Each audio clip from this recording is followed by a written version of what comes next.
I was in court today when the prosecutor basically said Rhodes lied for an entire week about what happened, but then he said he admitted to a Metro detective that he hit the boy several times, killing him, and then hid his body.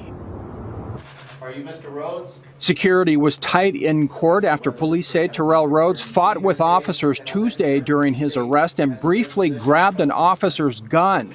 No one was hurt.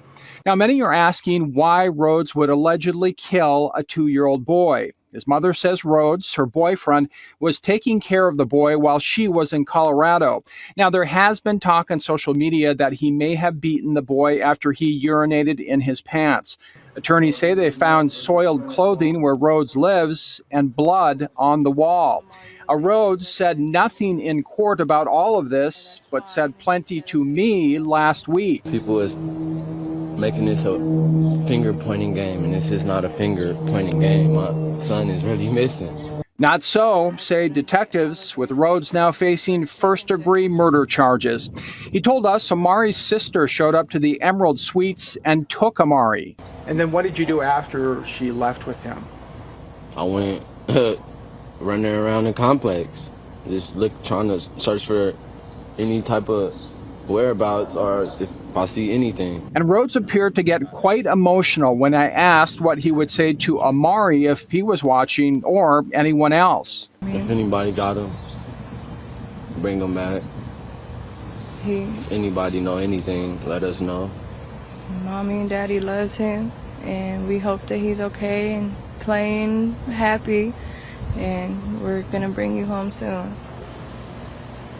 I mean, I can't imagine. I mean, it just must be to not have the little boy. I mean, anybody who has a child would just be going, what the heck?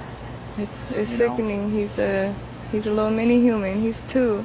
He's defenseless and has no say, so he can't. Back in court, Rhodes hung his head when he left back to jail. I am going to order the defendant be detained pursuant to statute, detained without bail. Now, during that part where Rhodes turned away from the camera, he actually left the interview. He went inside for a couple minutes. He then returned, and that's when I wrapped up that interview. Reporting live tonight at police headquarters, Joe Vigil, Fox 5 News Local, Las Vegas.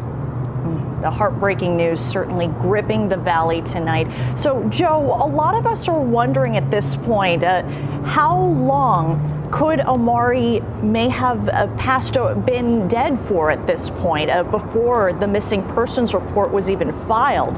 Do police have any indication, or was any information about that released in court today?